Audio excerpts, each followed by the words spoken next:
In this video, we're going to look at the deductive proof of validity. Again, we're going to be trying to look at an argument and determine is this argument valid, but we're going to do it in a slightly different way than we've done before. So here we're going to identify elementary valid argument forms, identify common rules of replacement, and then we're going to use those to construct a formal deductive proof to determine the validity of an argument. So we're going to start with these elementary valid argument forms. So all of these are going to be valid arguments. They're going to be tools that we can use, tools in our toolbox. And we're going to say that a few times as we're talking about our deductive proofs. In all of these, they have the form of the premises and the conclusion. So for instance, this first one, modus ponens, we're going to abbreviate MP, has the form premise 1 is P implies Q, premise 2 is P, and the conclusion is Q. So that means that the argument is P implies Q and P implies Q. We look at our premises, we put them all together with an and then that's going to imply the conclusion. So these are the what we're given in the problem. We know that P implies Q. We know that P is true. So therefore, can we say something about Q? And all of our arguments are going to be of that form. We're going to have one premise, a second premise. If you put them together, you can get a conclusion. There will be a couple that just have one premise and then a conclusion as well. We'll see that. So we're going to go through the list and we're going to just briefly explain why they're true. Some of them are pretty easy to understand ideas. And I urge you to actually go through each one individually and try to make sense of why it's true, because each of them is a very fundamental idea, a logical conclusion as to why the conclusion is true. So note that we're also saying this argument is valid if this expression is a tautology. That means that if you were to make a truth table, you would get all truths in that last column. All right, so modus ponens, this first one, we're going to abbreviate MP, is our basic logical syllogism from our first video.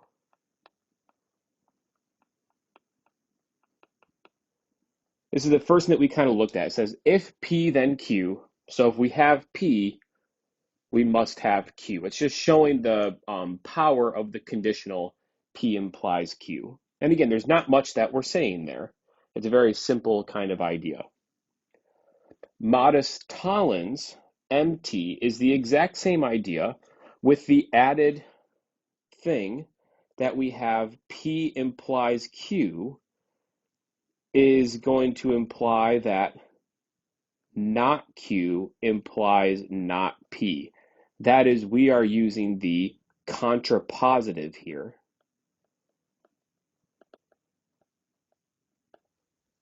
So to show this argument is true, we have P implies Q. We know that means that not Q implies not P. So therefore, if we have not Q, we must have not P, using kind of the modus ponens with the contrapositive included.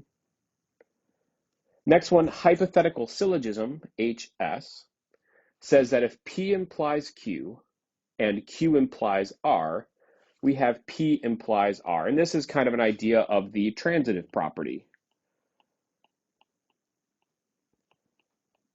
The transitive property is usually with an equality. If A equals B and B equals C, then A equals C. But it's kind of the same idea. If P implies Q and Q implies R, we must have that P implies R. Disjunctive syllogism, DS, says that if we have a disjunction P or Q, and we know that not P is true, then therefore Q has to be true. So if you're thinking about a Venn diagram for this one,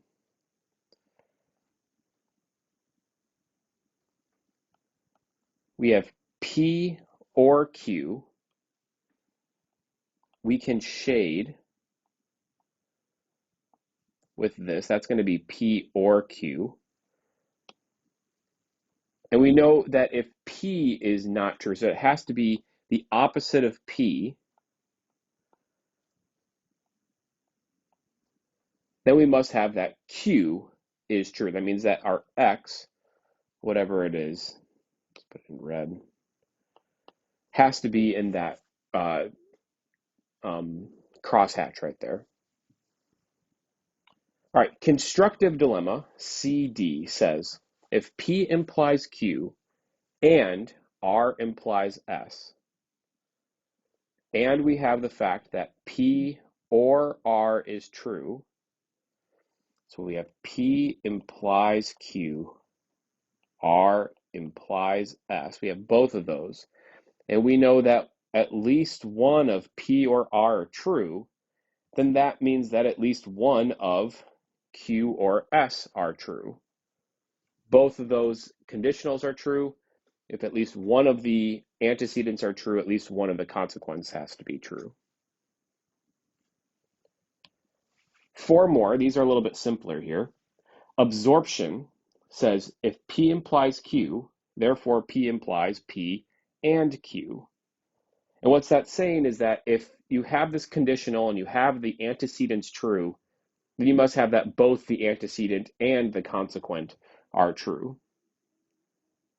And what that would be used for is to put an argument in a form that's going to be useful. We'll kind of see that in the next few examples. Simplification says that if you have P and Q are true, then therefore P has to be true. You can kind of simplify this and statement to just look at one of those components. Conjunction is kind of going the opposite way. If you have P is true and Q is true, that means P and Q are true. Remember, this argument form really is P and Q implies P and Q. There's really not much we're saying there. And then addition is kind of the idea of the simplification just in reverse. If you have P, then you must have at least P or Q are true. It doesn't matter what Q is, P or Q has to be true. So I think it's important to understand the basic kind of idea of each of those 9 things, these elementary argument forms. But when it comes down to it, these are tools that we already have in our toolbox. These are theorems that we can use. These are facts that we can use.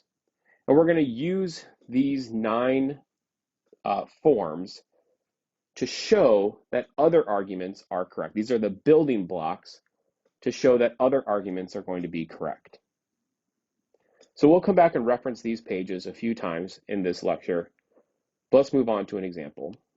Before we even go into the main point of it, let's also show that this modus ponens, MP, is a valid argument. So remember, this argument is P implies Q, P, therefore Q. So we have that our second premise here is P. That's kind of the first column in our truth table because we usually have P in the first column. We have our conclusion is Q. That's going to be our second column.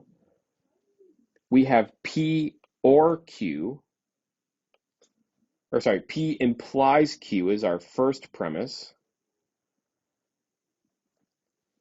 And then we think about the argument itself. We put the 2 together. We have 1 and 2, and then we do 1 and 2 implies the conclusion.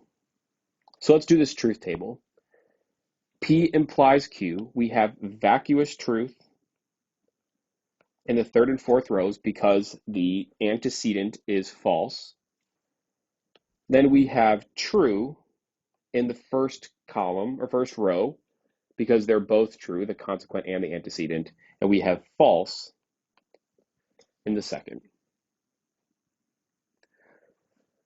Then let's look at P implies Q and P. That means that both the first and the third columns have to be true. So that's going to be in the first only, as P implies Q is false in the second, and P is false in the 3rd and the 4th row. So then finally, we have P implies Q and P implies Q. So here is our antecedent, it's our fourth column there. Note that we have vacuous truth in the second, third, and fourth. And then in the first row, we have a true in the antecedent and a true in the consequent, looking at that value right there. And we get a true, and then therefore this is a tautology. Everything is true, so therefore this is a valid argument. And we could do that for all of the 9 that we just did. We're not going to do them all, but we could. But we already have that those are tools that we can use. All right, now let's kind of get to the main point of this lecture, which is justifying an argument with those elementary valid argument forms. So in this example, we have an argument. This argument is based on a bunch of different simple statements. So we have 4 different simple statements here, A, B, C, and D.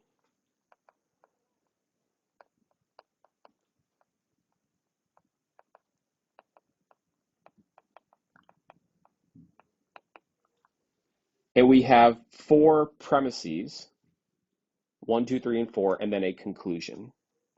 So note that before this section, if you wanted to show that this was a valid argument, we would have to create a truth table. That truth table would have 2 to the 4, that is 16 rows, and a bunch of columns. In order to get, we'd have to have not C, all 4 of the premises, and put them all together, and the conclusion. That would be a very large truth table in order to show that's true. And that's doable. It's not like we can't do that. It just takes a lot of time. So instead, we can use some tools already at our disposal to just show that the argument is true. So again, what are we trying to show?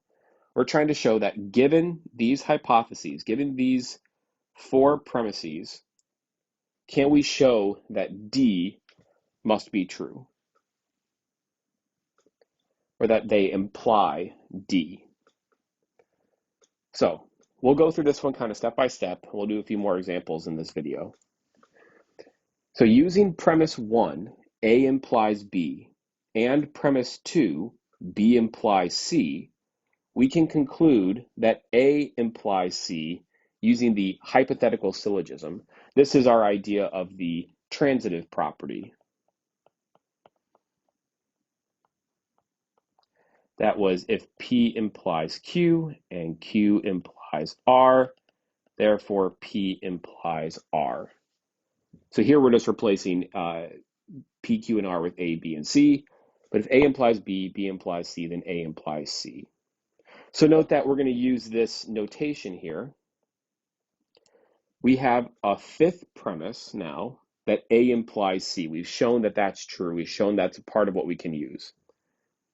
So A implies C is true based on the first premise and the second premise, and then the elementary argument form hypothetical syllogism, HS. All right, next we can say that A implies C and premise 3, that is not C, we can conclude that not A is true using modus tollens. So it might help to remember what is modus tollens. That is, if P implies Q, not Q, that implies not P. It's using the modus ponens plus the contrapositive to get this final conclusion. So here we have not A is true based on the 5th premise. That's what we just came up with. A implies C. The 3rd premise and modus tollens. And finally, we want to show that D is true. That's the goal. And we can use our 4th premise, A or D, and not A, that's our 6th premise. We can conclude that D using the disjunctive syllogism. And let's remember, disjunctive syllogism said if you have P or Q, and you know that it is not P, and therefore we must have Q. So here, A or D, and if you have not A, that means that D must be true. So we used our fourth premise, our sixth premise, which was not A, we just came up with, and the disjunctive syllogism, and therefore we've shown the conclusion.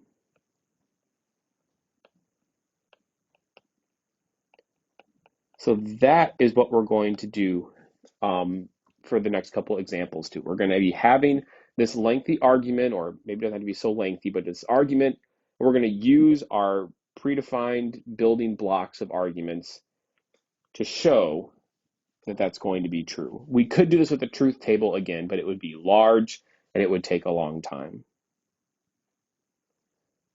All right, let's try it again. Note in this example, we're kind of just given what we have to do. The next one, we're going to be kind of given the steps that we need to give the justification as to why those steps are true. So here's our big argument. We have four premises. We have 5 different simple statements, E, F, G, H, and I, and we have our conclusion. Again, note, if you wanted to do a truth table with this, you would have to have 2 to the 5th rows. That's 32 rows, a lot of different columns. That would take a very long time to do. But we can do it in just 4 steps using these elementary valid arguments. All right, so let's try to reason why these things would be true. So again, we're given what we're going to be doing. In the next example, we won't be given this, so we'll kind of go one step further. But right now we're given it. We're given that we want to show that H implies I is true. And we can notice that H implies I is in that second premise. And we know that H implies I is true if not G is true. And we're given that not G is true by premise 4. So together we can say that this is, if you take premise 2 and premise 4, and you use the modus ponens,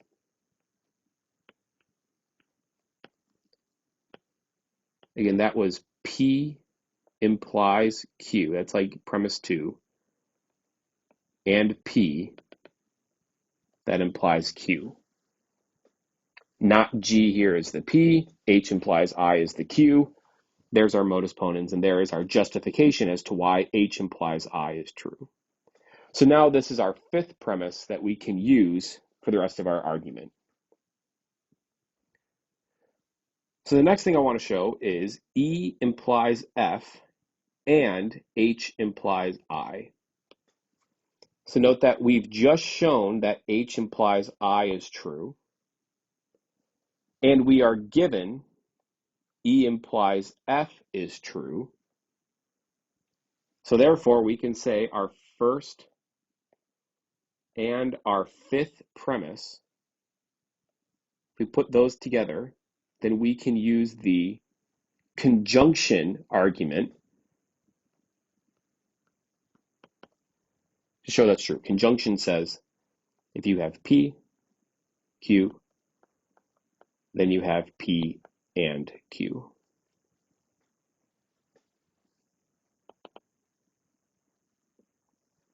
All right, so now we have that entire thing is true. Now let's think about 7, E or H.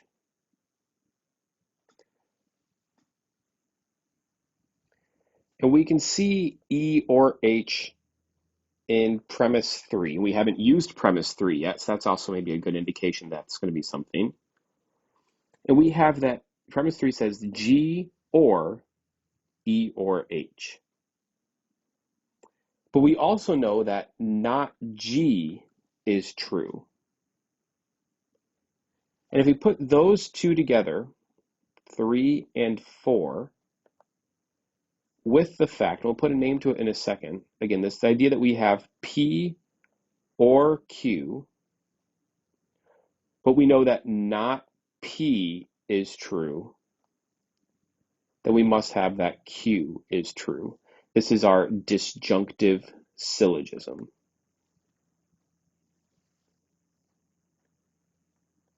And finally, F implies I. This is our conclusion that we want to find. And we need to use the premises before. And in this case, we're going to use the last two things that we built, 6 and 7.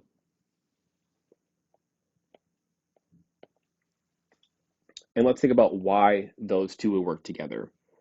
We have this and statement, E implies F and H implies I. And we have that both of the one of the antecedents are true, that is E or H. That must mean that at least one of the consequents are true. This is our constructive dilemma. And just to remind us what that is if P implies Q and R implies S, and we know that one of P or R are true, and therefore we must have that one of Q or S are true.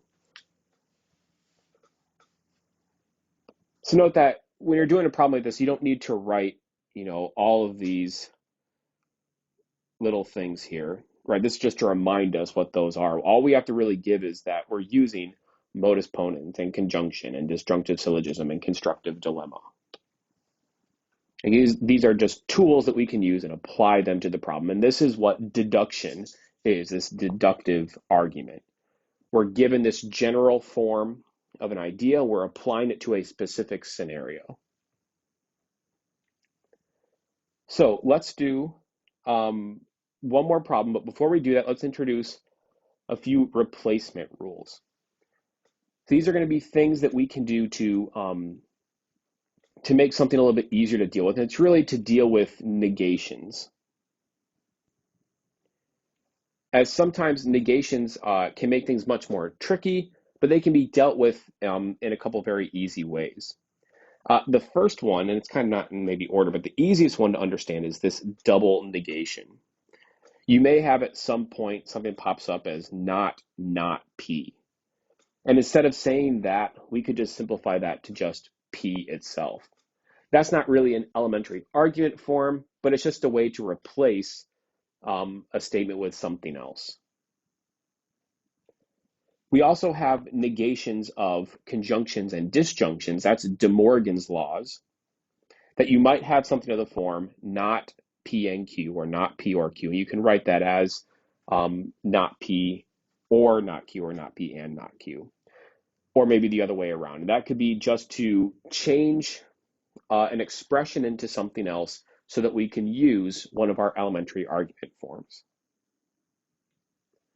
And finally, transposition is basically our contrapositive.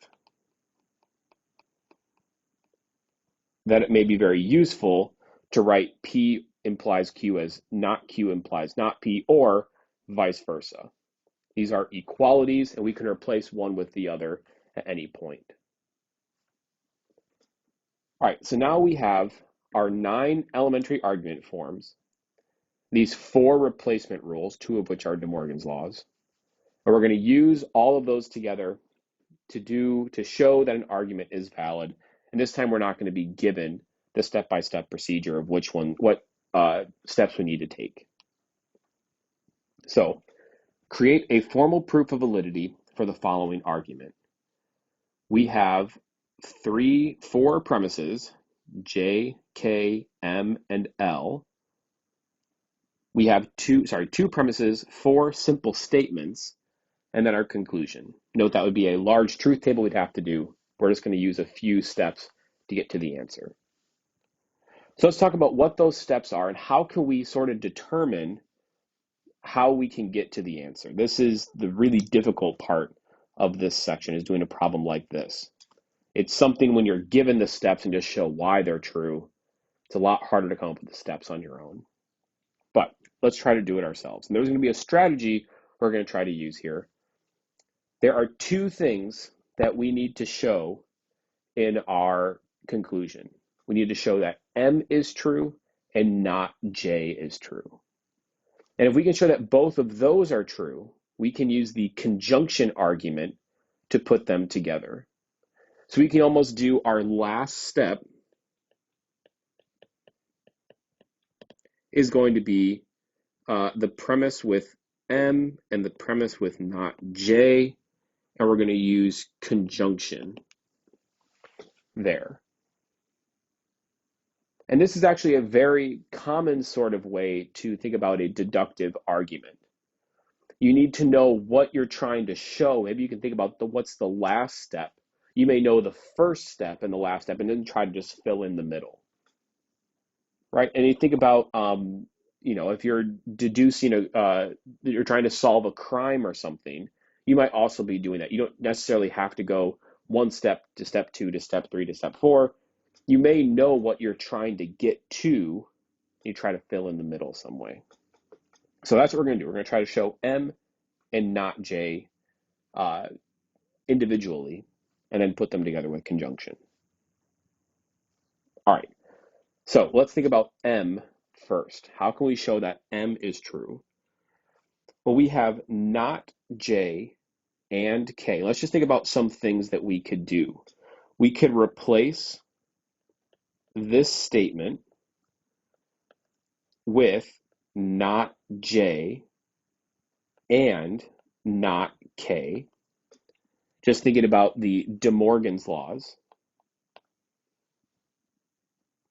And why that might be a useful thing to do is because you have not J there, and that's something that we're trying to show. So that might be something useful.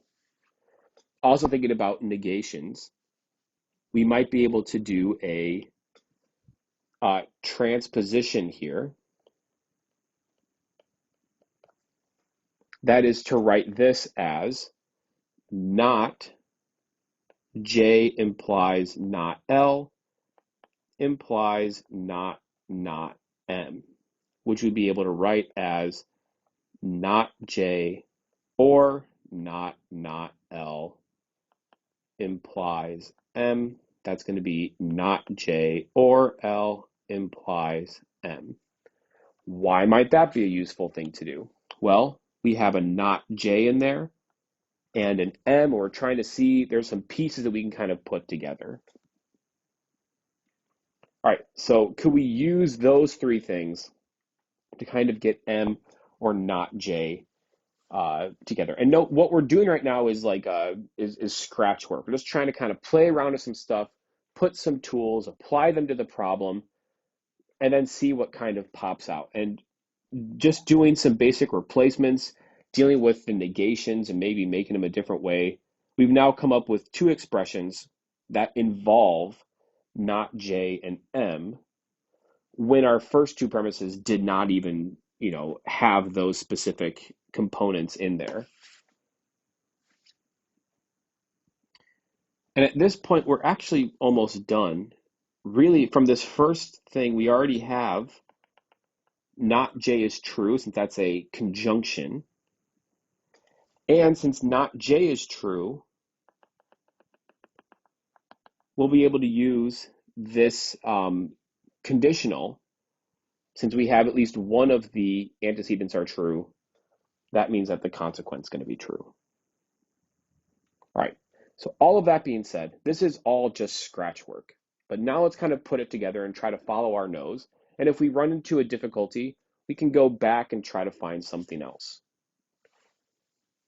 So let's start with our replacements. So our first thing we're going to do, this is going to be premise 3. We're going to replace not J or K with not J and not K. And that is true by premise 1 and De Morgan's laws.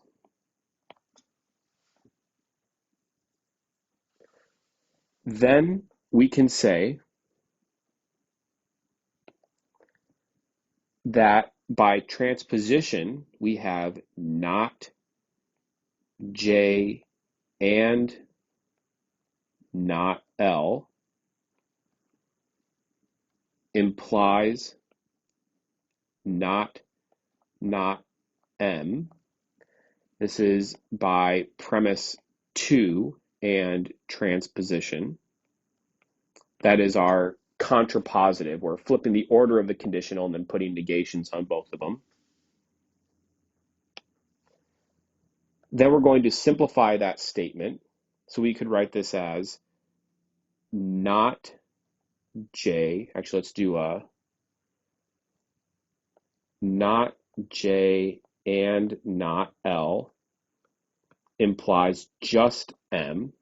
That's by premise 4 and the double negation, which we said was going to be dn,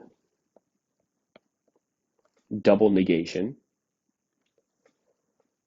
Step 6 is we can write this as not J or not L implies M. We could do that as premise 5 and De Morgan's laws. Premise 7, we can write this as not J and L implies M. Again, that is by premise 6 and double negation. And then let's talk about kind of our two big things here. We have premise 8 is not J is true. And that is by premise 3,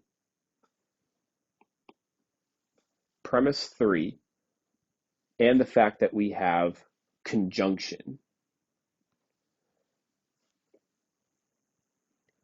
which we call simplification. That is, if you have P and Q, that implies that P is true.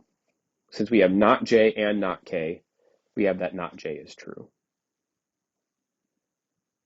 And then finally, we have step 9, M is true. And that's going to be by premises 7 and 8.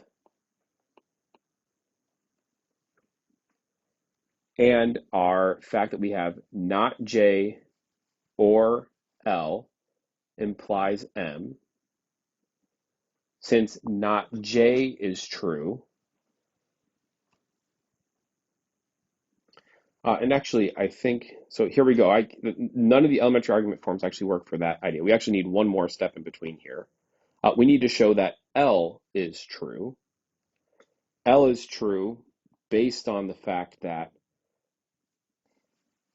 and sorry, one more time, not L, but we need to show that not J or L. We need to show that this entire thing is true, which is based on the fact that 8 is true, and we are using the addition argument form.